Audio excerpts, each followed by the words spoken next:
partners at the National Association of Counties and National League of Cities, and welcome you all here, both in the room and online, for our second event on the Infrastructure Investment and Jobs Act. So this is a bit of a disorienting infrastructure week because today we actually get to talk about accomplishment, bipartisan success, collaboration at the federal, state, local level and between the public and the private sectors. But it's also a somewhat more urgent conversation than we've had in the past because we now need collaboratively to coordinate at speed and at scale while working more closely on issues around equity and with communities. And the government's track record on that, not the best, right? There's a B.B. King song which says, "I'm built for comfort, not built for speed." And that's the way I kind of think about our infrastructure process over the last several decades. Pleased that the White House put out an action plan last week, which is trying to focus on how we might accelerate the permitting and environmental review process. I read it quickly. I didn't see anything transformational, but I will say that acknowledging that there's a real problem is obviously a very important step in moving towards solutions. So this is our second event. Several weeks ago, we kicked this series off with White House Infrastructure Coordinator Mitch Landrieu, talked about the generational opportunities to upgrade our energy and our water and our transportation and our broadband systems, all while focusing on strengthening the economy and really creating the foundation for a real climate solution. Today, we're going to have a more focused conversation, looking at the programs overseen by FEMA. In 2021, there were over 20 major national disasters, creating over $150 billion of damage and taking over 600 lives in this country. The infrastructure law importantly acknowledges the critical role FEMA needs to play and can play in creating resilience, both for critical infrastructure, also for communities. We are not going to make natural disasters go away. We do have the capacity to be much more prepared when they happen, and FEMA's leadership is really the essential kind of role in our society in doing that. Before introducing FEMA Deputy Administrator Erik Hooks, real pleasure to welcome Mayor Vince Williams from Union City, Georgia, who is the current president of the National League of Cities, to add a few words of introduction. Mr. Mayor. Thank you, sir. Good to see you. Good to see you, as always, yes. But thank you, and certainly it's great to be here with all of these leaders, but certainly when we talk about bipartisan, you know, that gives us an extra edge because we take away all of the things that separate so many people. So I'm glad to be here. Good morning. Again, I am Vince Williams, the mayor of Union City, Georgia. For those of you who don't know, I am nestled near a little bedroom community called Atlanta. I'm south of Atlanta, very close to the world's busiest airport, Hartsfield-Jackson, and certainly proud to be the humble president of the National League of Cities. Thank you to everyone for joining us today to get into the weeds on how the bipartisan infrastructure law can help communities like mine and many others to become more resilient in the face of disaster. Unfortunately, in the past 2 years, our cities and our residents are still recovering from waves of disasters that hit our country one after another. While many communities were in lockdowns and struggling to combat the COVID-19 pandemic, which we're still in the grips of, they were also facing an ever-increasing number of disasters such as wildland fires in the West, hurricanes in the Gulf, floods in the Midwest, tornadoes in the South, and snowstorms in the North. We know that cities that focus on climate adaptation and mitigation plans, as well as response and recovery plans, hit their recovery milestones quicker than cities that don't. Unfortunately, many smaller to mid-sized cities across the country don't have the resources, staff, or the expertise to begin putting together plans to make their communities more resilient. That is why NLC is pleased that the Bipartisan Infrastructure Law includes funding for the Federal Emergency Management Administration to help local leaders strengthen infrastructure against extreme weather events and build resilient communities.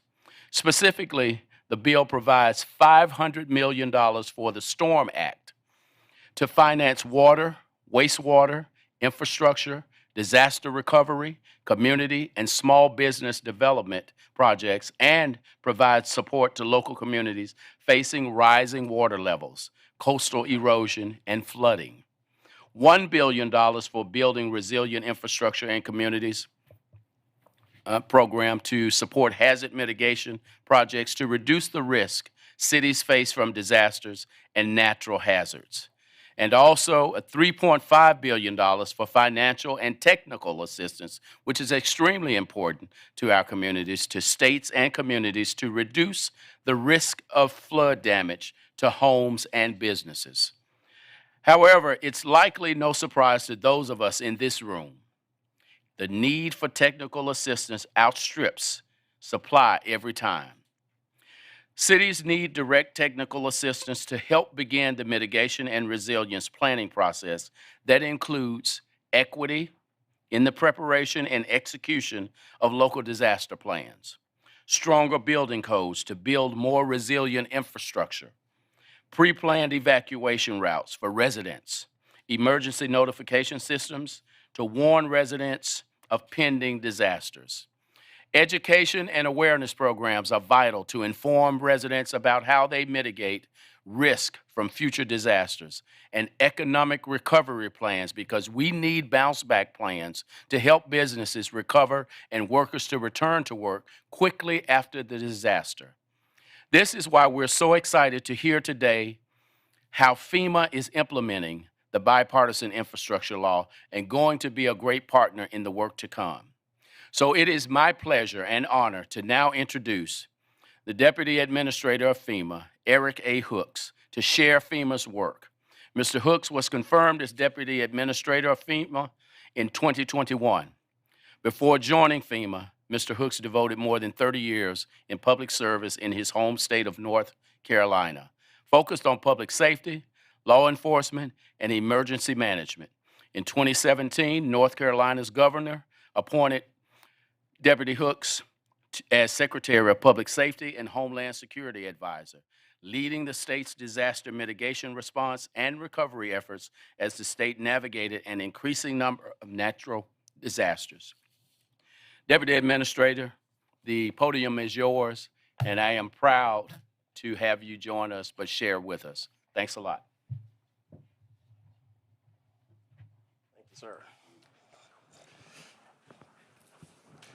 Well, good morning. Good morning. My name is Matt Chase. I'm the Executive Director of the National Association of Counties, and we're really pleased to be partnering with the Bipartisan Policy Center, with the National League of Cities, and of course with the White House and with FEMA to talk about this important issue of disasters, and not just disaster recovery, but disaster mitigation.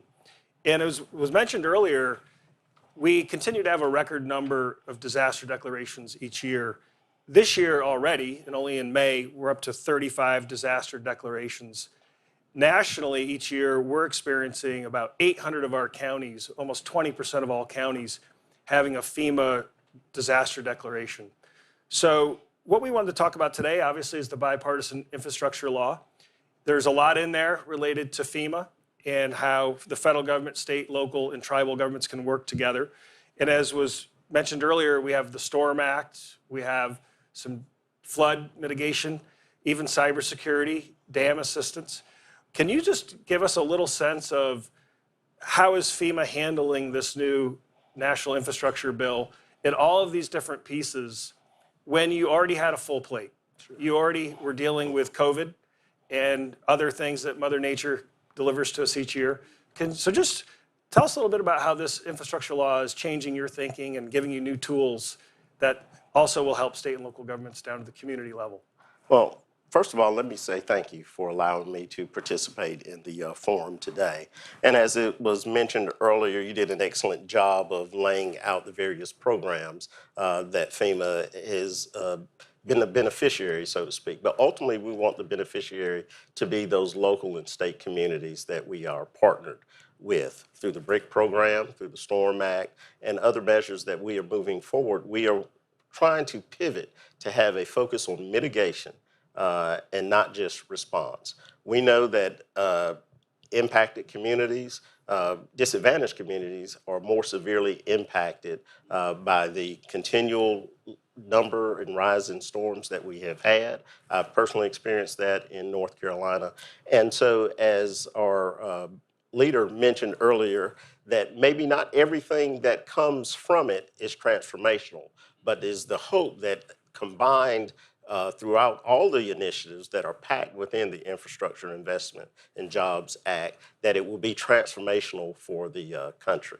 FEMA, this is an opportunity because we already have programs already in place with hazard mitigation programs, flood mitigation programs, and our BRIC program, which is Building Resilient Infrastructure in Communities program. But this additional funding will help us reach communities where they are. They will allow us to provide direct technical assistance, as has already been expressed, which is needed in communities, and it will allow us to create some shorter term timelines to get that mitigation assistance to state and local territories.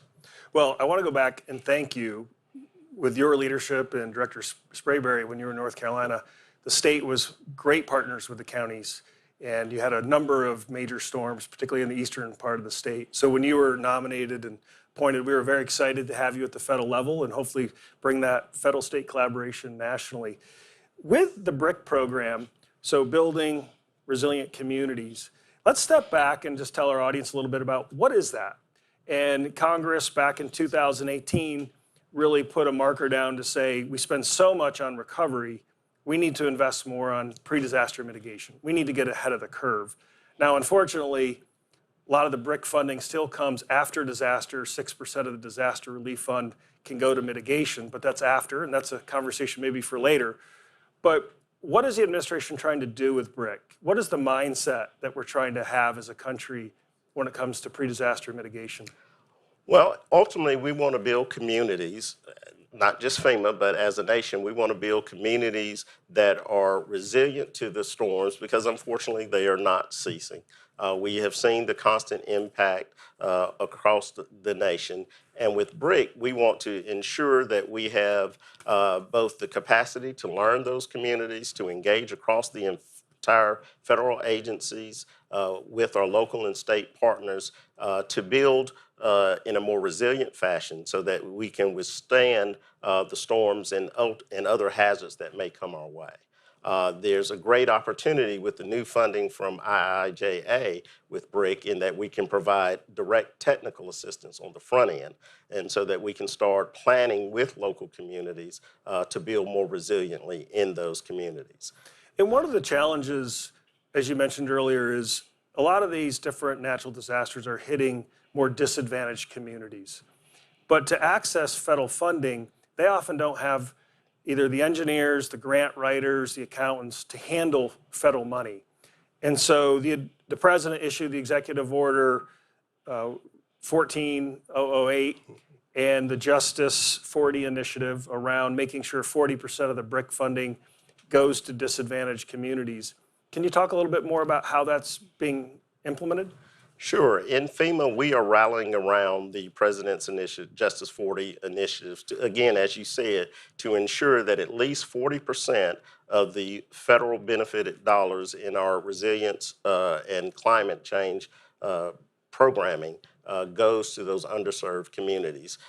As you also stated, many of those communities lack capacity to withstand the storms that they are facing. And so this gives us another great opportunity to partner with those communities to bring technical expertise to connect those communities with mentors, be it other local communities, other states, so that they can engage and build capacity and knowledge to bring forward programs and mitigation projects to help sustain their community.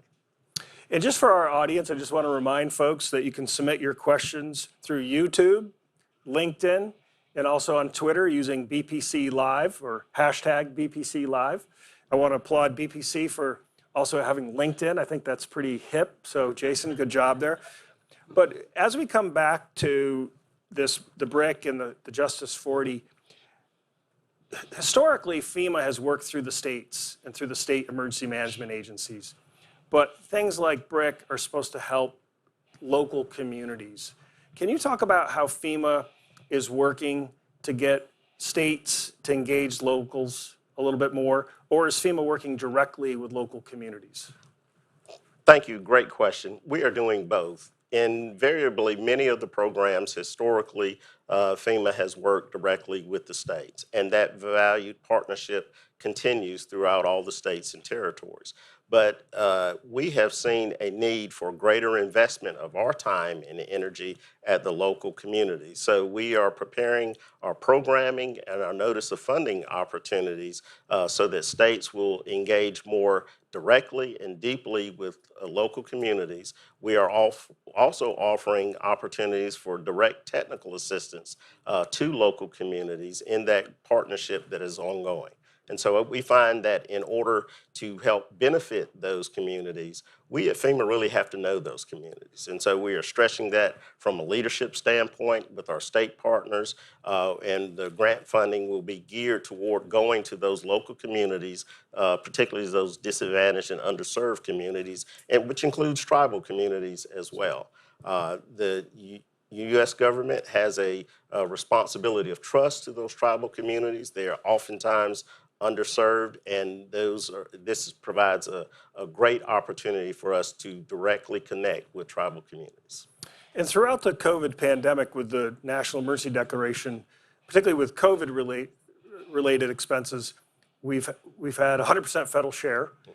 And now when we get into BRIC, we notice that Congress and the administration have worked together to also reduce the local share. And so that's an important point, I think, for disadvantaged communities to realize that there is a greater federal share in this program. Yes, absolutely. For direct technical assistance, it comes at no cost share.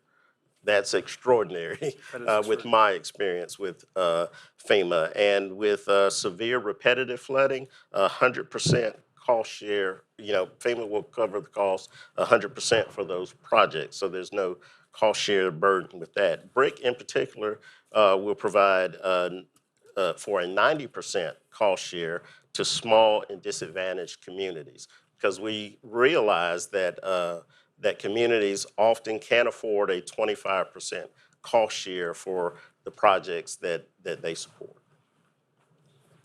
Okay, so there's more in this infrastructure bill than just BRIC. That is Sure. a signature proposal. It's over $1 billion plus the 6% of the disaster fund each year. So very significant, but there's more in there. There's cybersecurity, there's dam safety, there's flood.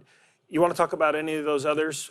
I know with cybersecurity, for NACO, we're spending a lot of time. Each quarter, we're actually having cybersecurity simulations for our members, where we go through a different attack simulation each quarter, whether your 911 system is down. This latest one we did is if your procurement department went down, how would you actually purchase goods if you lost your computer networks? And so can you talk maybe about cyber or the Sure. dams or some of the other pieces? Sure, be glad to. With respect to cybersecurity, as we look at the evolved threat landscape, cybersecurity has come to the forefront of one of the nation's most persistent hazards, whether those hazards of cybersecurity are posed by an individual, transnational criminal organizations, or nation state. The threat is real in our country. And so we are partnered with CISA, who is a sister agency within the Department of Homeland Security for FEMA, as they are developing their cyber grants. And those cyber grants are made to impact local communities, increase their cyber security wherewithal in moving forward. One of the other things that I failed to mention concerning the impact of one of the new initiatives, and that's the STORM Act, which was mentioned earlier. Great opportunity that we think will have a good impact on local communities, where FEMA has been afforded money in the STORM Act that will award money to states, and then states can then establish through our program a revolving loan fund for local communities to help build capacity and deal with storm and flooding events in their communities. These are small, low-interest loans for local communities who often are cash-strapped when disasters strike, to have them be able to access funding through the STORM Act. Yeah, and I think for particularly state officials, city and county officials, we're used to dealing with EPA's Clean Water State Revolving Fund and their Drinking Water State Revolving Fund. And it's the same concept now at FEMA for disaster resilience. Sure, you bring up a good point, and that is one of the reasons that I am so excited about this, because we have an opportunity to partner with an interagency partner such as EPA to look at their program as we develop our program to move forward, because it is familiar to our local partners, and as we build our program, we are capitalizing on lessons learned and learning where the potholes in those programs and where the difficulties and challenges are, so that we can build the best program going forward. I'm also pleased by the fact that we can learn from EPA, because the EPA administrator is a colleague of mine from North Carolina. And so I'm really excited about that partnership between the federal agencies. Let's go on that, because this bipartisan infrastructure law covers almost all the federal agencies. And as I think about FEMA in your charge with disasters, it really is an all hazard mitigation approach. We're sitting there talking about floods, cyber, hurricanes, fires, drought, et cetera. How are you partnering with other federal agencies on the infrastructure bill itself or law, as well as just in general with FEMA recovery? Sure. In both of those areas, FEMA can be a significant voice in constantly reminding the other federal partners that we must get help to communities that need it, so that if they face times of trouble, that they can build more resiliently. We will also have a great voice with our interagency partners as to the importance of climate change and the difficulties that many local communities have faced in accessing grants and programs. We also have the opportunity to learn from some of the other agencies who have really large equities in the infrastructure law and have funding opportunities that they're executing on daily. We will be executing on daily down the road. Right now, we are meeting at least once a week at the deputies level across the interagency to talk about projects, so that we can have great cross-pollination and maybe build on some projects that are already brought to bear or thought of or being developed, and so that we can really be transformational in how a community builds and recovers from any event that they face. So just when we talk about disaster mitigation and recovery, let's get a little bit more granular about what type of projects is FEMA investing in through BRIC and these other programs. You have a whole suite of traditional pre-disaster mitigation programs, flood recovery. What does building resilience at the local level look like? Is it elevating housing, making stronger building codes? What type of projects are you funding? Absolutely. The traditional mitigation projects, such as elevating houses, they remain. But we have just released a new building code strategy, and it's very important that we stress the importance of building codes and building more resiliently. Because overall, with hazard mitigation, we have found through research that a $1 investment can avoid the cost of $6 down the road. With our building codes initiatives, we have found that a $1 investment may save us $11 in cost avoidance down the road. And so it's important that we can combine all of our thought processes toward building more resiliently, utilizing the power not just the interagency for federal law enforcement communities, but academia, partnering with local communities, understanding local communities, their ties to their communities, and why some communities may not gravitate toward buyouts, but we can fortify their communities through building more resiliently. And so those are some of the things that are really important for us moving forward. And we agree, like at the National Association of Counties, we're actually getting ready to launch a housing task force. And I don't want to get ahead of the White House, but they have a big announcement today around trying to lower housing costs. And one of the challenges that we have is housing is going up. The access to affordable housing is becoming much harder to achieve. And yet, as I mentioned earlier, 20% of our counties have a FEMA declaration every year for disaster. And how do we balance stronger building codes, which may add costs to new homes or to retrofit existing homes, with the need to be resilient, because we know pre-disaster mitigation pays long-term. But how do you make that transition? Sure. And what is FEMA doing to help maybe with this challenge? Sure. It is a big challenge. It really is a big challenge. What I have learned, not just in my state of North Carolina and in coming to FEMA in December, that there is a lack of portfolio of affordable housing around the country, and that when a storm hits, those residents again suffer more long-term because the recovery is daunting. We have supply chain issues as well.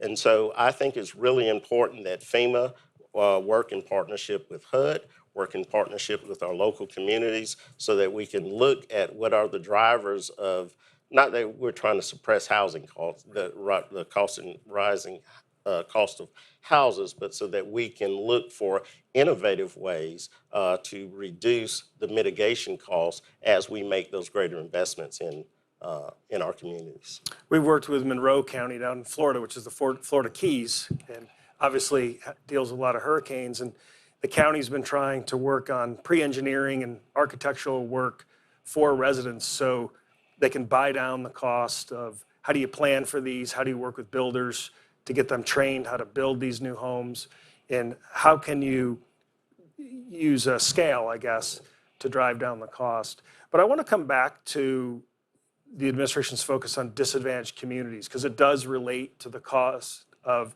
insurance, the cost of building your home to be resilient. And I noticed that the administration's helped over 65,000 individuals with their homeownership documentation. So previously, if you didn't have the right documentation, which after a hurricane, or a tornado, your house is gone or it's damaged, and then you're expected to produce this paperwork that was probably in your home. Can you talk a little bit about how FEMA is trying to work with folks where they're at? Sure. And at the worst time of their life? Oh, absolutely. FEMA is fully committed to engaging in a people-first approach in all our programming. And you laid out a very poignant scenario, one that was very troubling to me as a grant recipient and a state administrative agent in North Carolina, seeing how residents were having a difficulty navigating the programs just because they didn't have access to their documents. For those folks that may not be aware, that there are many people across the country, and oftentimes in minority communities, that have air property that don't have the appropriate documentation, or on tribal lands where it's a kind of a shared property and things like that. And so we always have to be more flexible and reevaluating where we are, because if we're going to meet the people where they are, we need to be able to have programs and great flexibility. And so we have taken up the mantle of not just looking for a deed, so to speak, but if you have other documentations, it may be an insurance bill if you have a trailer or something on a property, or a utility bill that will show that you do reside there. Those may be more acceptable forms of identification of ownership, so to speak, of the property. And so we've allowed our programs to be more flexible to provide that needed disaster relief in our individual assistance. And I think inside the Beltway, we forget how the real economy works in different parts of the country.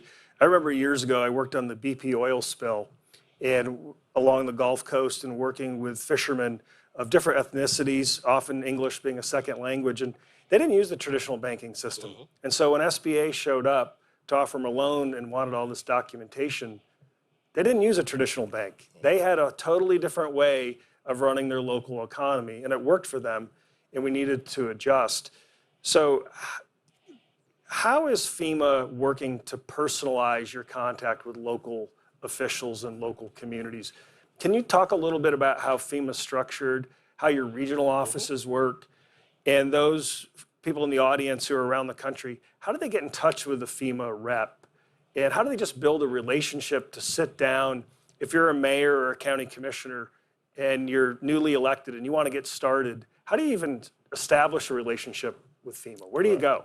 Well, great question. And the premise of that is spot on. I am proud to serve as the Deputy Administrator of FEMA, and I am here inside the Beltway now. And I hope that I am bringing a perspective from outside of the Beltway to the many needs that communities have.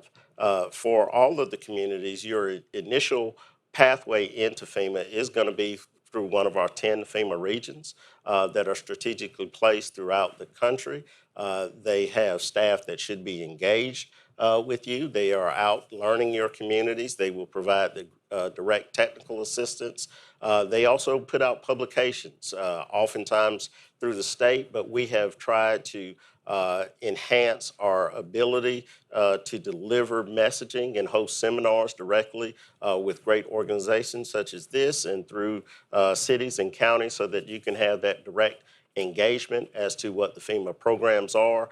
The reality of it is that I'm a firm believer in partnerships.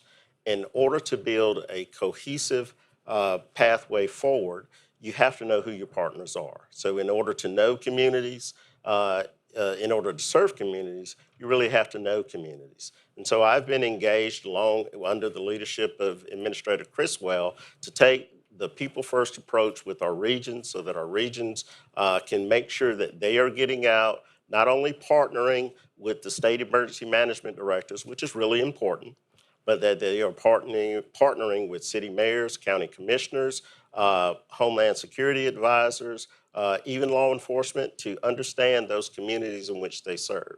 They also are partnering and hosting seminars and having contacts with the business community, small business communities as well. And so we welcome those engagements, but we also welcome the feedback. If we are not meeting the mark in those areas, please tell us. And so we want to be FEMA flexible, as we say, so that we can meet the need right where they are. So we can meet individuals right where they are at a time of disaster, but we want to meet communities to understand on those blue sky days before disaster ever strikes.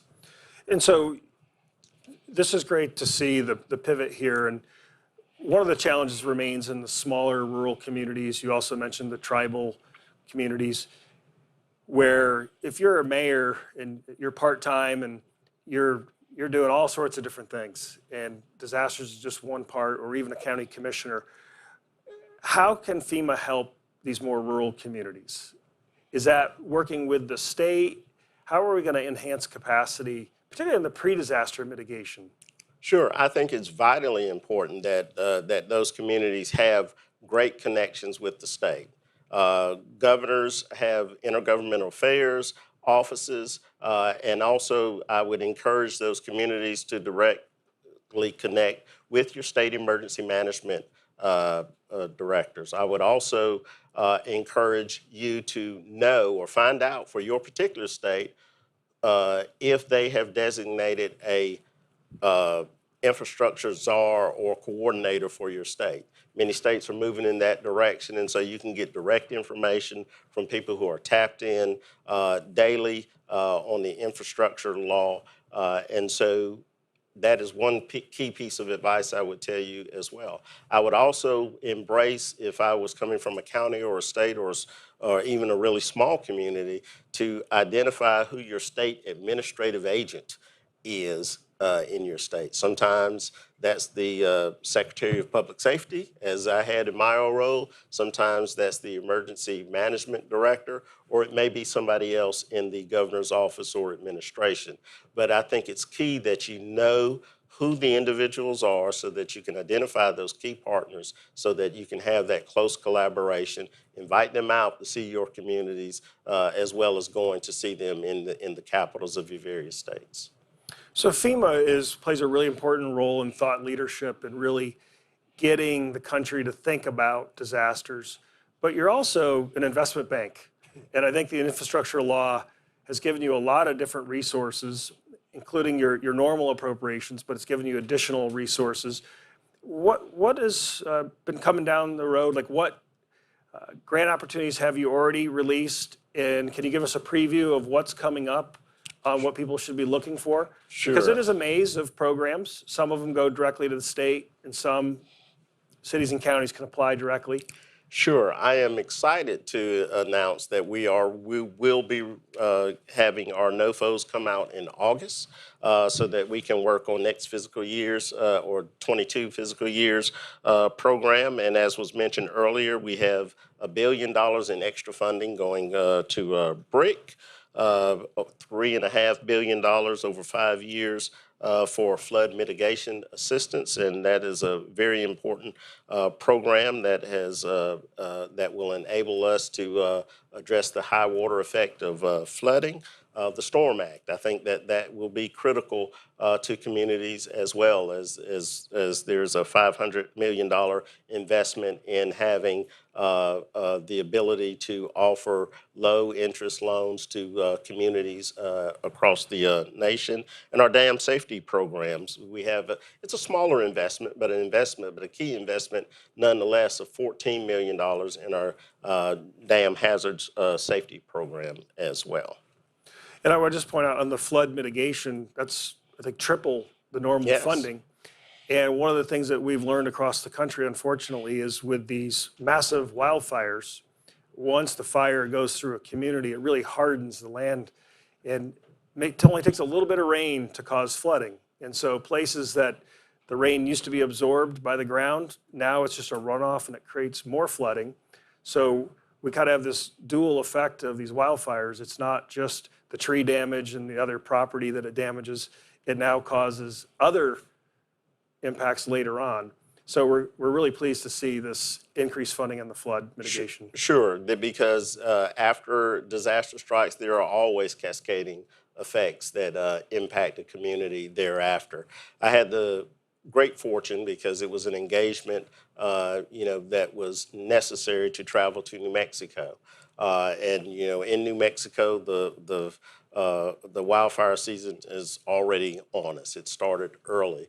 But I went out there and met with a number of the Pueblo tribes, and seeing the damage that has been compounded through the years of having a fire that may have been 10 years ago, and then the deforestation of some of their landscape and leading to mudslides thereafter, have those negative cascading effects on that. And so we need to look at all of those opportunities to increase our ability to refurbish those lands, to impact those communities, whether it's watershed mitigation projects, whether it's forestation projects, whether it's roads projects. And this is a great opportunity for the IIJA because of those multiple cascading effects. It requires multiple programs, multiple agencies coming together to hopefully get to that transformational change that we see communities need.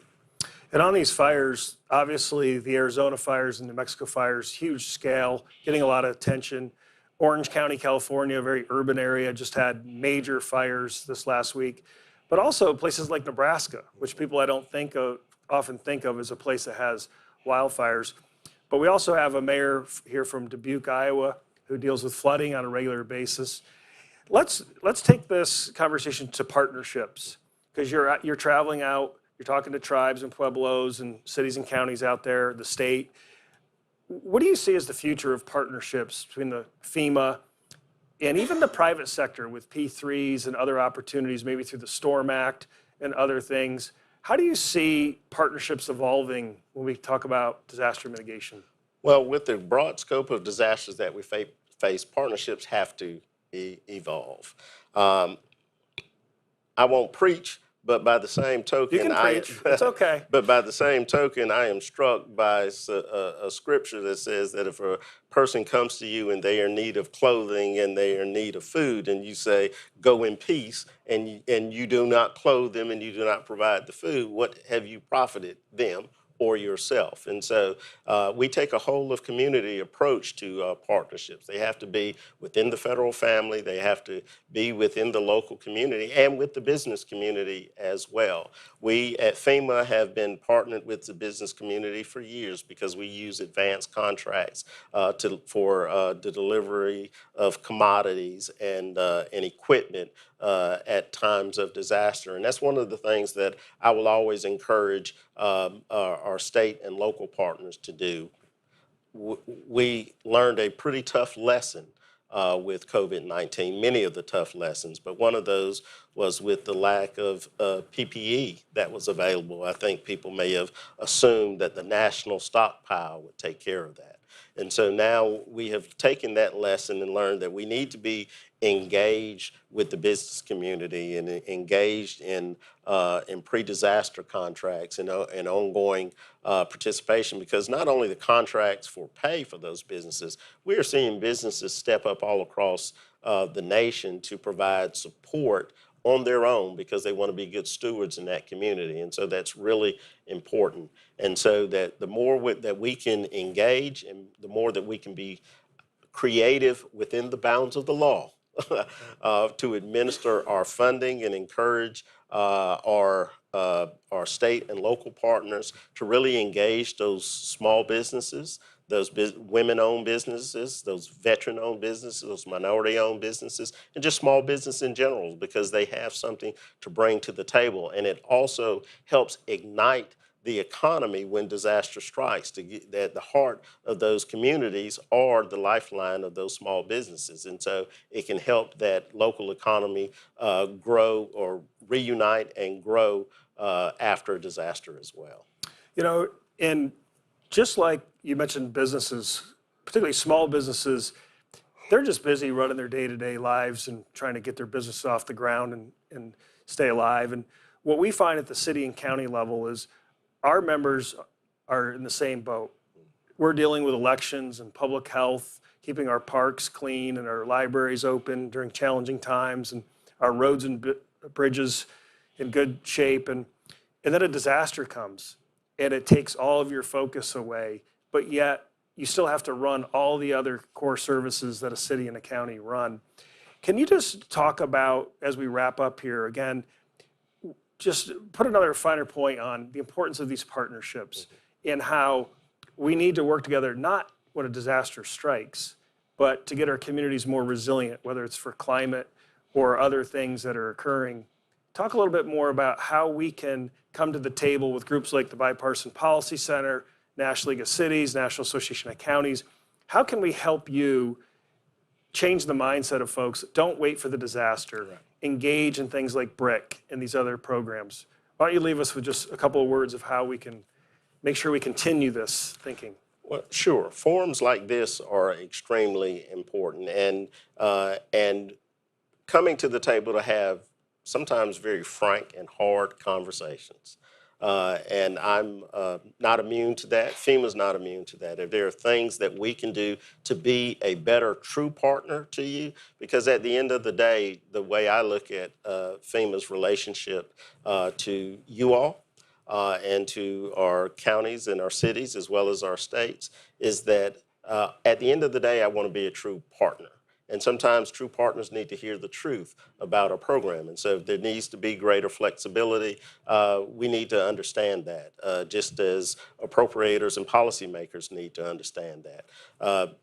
You know, I am especially thrilled that we get to do this in a bipartisan policy forum, because emergency management, public safety, they shouldn't ever have a partisan tinge to it, to meet disaster survivors where they are and also build the strong communities that all of us want.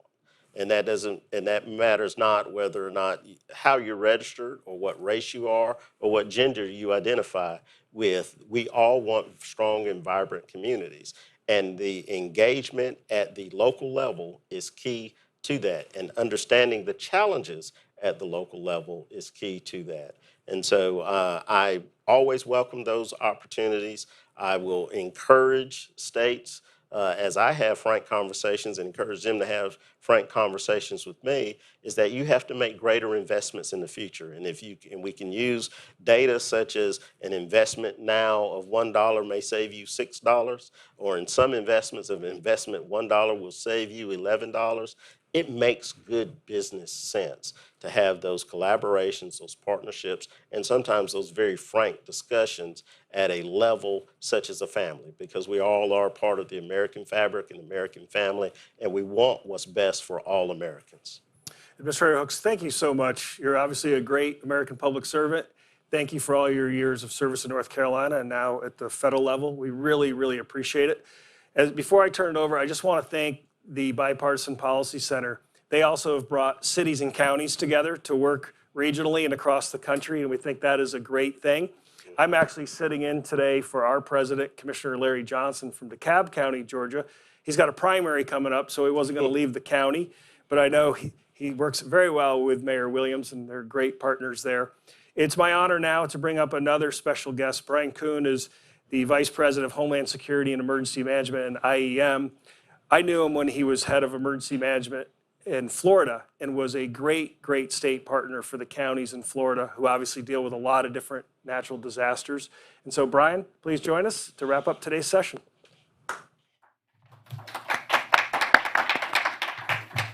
Thank you, Matt. As Matt said, I am Brian Kuhn. I currently with IAM, previously with Florida, and I'm a member of the BPC's Task Force on Disaster Response Reform, here on behalf of BPC to close out the event today. So first, Deputy Administrator Hooks. Matt, thank you for a wonderful conversation. Deputy Administrator, I want to thank you. I'm also on the board of the Multi-Hazard Mitigation Council for the National Institute of Building Sciences. That's the group that does the 6-to-1 return investment study. So we really appreciate your support of that. We get to work with FEMA every day, so I get to see firsthand the incredible work that FEMA and its staff does on behalf of our nation's resilience, and I really appreciate the work that you're doing on more broadly improving our nation's resilience to natural disasters. BPC's Task Force on Disaster Response Reform was started in early 2020 with the focus on identifying and confronting the barriers to providing critical aid to our communities in crisis and raising the profile around needed disaster assistance reforms. Among our priorities is building a preparedness culture, and the funds included in the Bipartisan Infrastructure Law can be an important catalyst in strengthening our communities and preparing for more severe and frequent natural disasters. BPC will continue to spotlight the opportunities to more effectively implement the Bipartisan Infrastructure Law, and our task force will continue to look for opportunities to improve our resilience to natural disasters. So thank you again to the National Association of Counties, the National League of Cities for partnering with BPC on this great event, and thank you all for joining us.